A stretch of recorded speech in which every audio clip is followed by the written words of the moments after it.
आप कह रही हैं कि मैं इस नाम का बहिष्कार करती हूं, आप कह रही हैं मैं रोऊं या हंसूं, ये आपका प्रोगेटिव है कि आप क्या करना चाहती हैं। लेकिन मैं संबित पात्रा आपका रुख करता हूं। संबित पात्रा, सरकार क्या कहती है इस पूरी स्नूपिंग पर? आप तो बॉर्डर की बात कर रहे थे, ये तो बॉर्डर के अंदर घुसकर आपके और मेरे फोन में भी ताक झांक कर रहे हो, तो हमें पता नहीं है। देखिए, आज दो लीडिंग न्यूज़पेपर्स ने 2 इंपॉर्टेंट आर्टिकल्स चाइना को लेकर छापे हुए हैं। एक में टाइम्स ऑफ इंडिया का एक आर्टिकल आपको दिखाता हूं, फिर इंडियन एक्सप्रेस जिस पर डिबेट हो रहा है। टाइम्स ऑफ इंडिया का है, Xi's aggressive moves against India unexpectedly flopped, leading US magazine. US के एक बहुत महत्वपूर्ण मैगजीन ने एक आर्टिकल छापा है जिसमें कहा है शी जिनपिंग ने जो गलत काम करने की कोशिश की भारत के खिलाफ, वो इंडिया के प्रिपेयर्डनेस के कारण और एक न्यू इंडिया के कारण पूरी तरह से फ्लॉप हो गया है और आज इंडिया एक जीत के कगार पे है।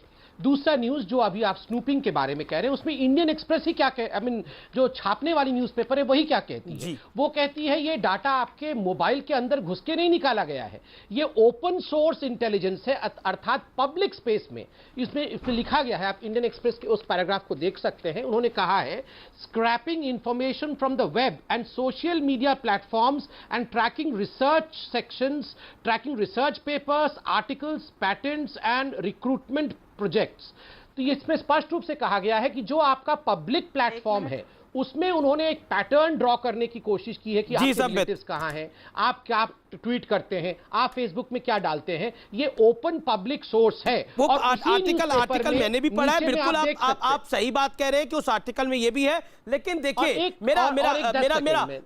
क्योंकि 60 सेकंड की लिमिट थी, सुप्रिया श्रीनेत ने 90 सेकंड लिए, मैंने आपको भी करीब 75-80 सेकंड दिए। मेरा अगला सवाल आप ही से है, संक्षेप में बिल्कुल बताइएगा। संबित पात्रा 25 सेकंड के अंदर विपक्ष को एक मुद्दा मिल गया है। चाइना के मामले में विपक्ष को लगता है कि आप कुछ छुपा रहे हैं, आप भरोसे में क्यों नहीं ले पा रहे? कमी आपकी है?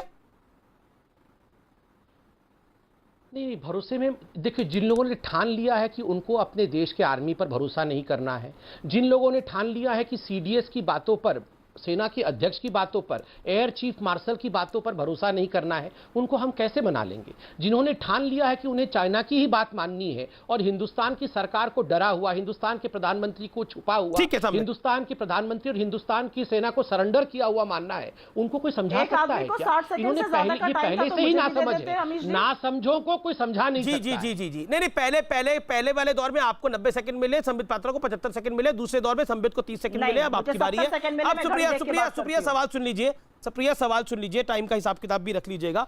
सुप्रिया, मेरा सवाल यह है कि विपक्ष खासतौर पर कांग्रेस पार्टी भरोसा नहीं करना चाहती जो नरेंद्र मोदी की सरकार बोल रही है, क्योंकि आपको ऐसा लगता है कि नरेंद्र मोदी की जो सरकार बोल रही है वो तो गलत ही बोल रही है। लेकिन अब ये अमेरिका का जो अखबार लिख रहा है वो कह रहा है कि गलवान में हमने 60 मारे, आप कह रही हैं कि चीन हमारी जमीन पे घुसा पड़ा है। वो तो फिर अगर बात जाएगी तो फिर 1962 तक जाएगी।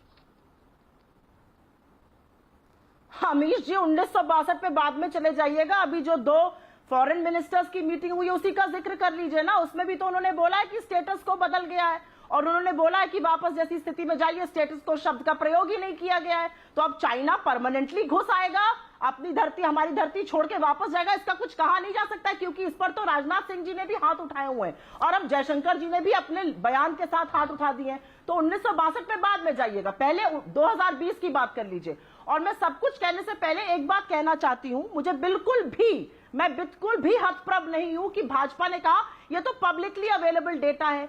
एक चाइना की कंपनी, जो चाइना की डीप स्टेट की कंपनी है, वो पब्लिकली अवेलेबल डेटा लेती है, उसको माइन करती है, अपनी सरकार को वापस भेजती है, कोरिलेशंस बनाती है। इस पे भाजपा को कोई दिक्कत नहीं है और होगी भी नहीं, क्योंकि ये तो सुप्रीम कोर्ट में खड़े होकर सीना ठोक के कह चुके हैं कि प्रिवेसी तो एलिटिस्ट राइट है।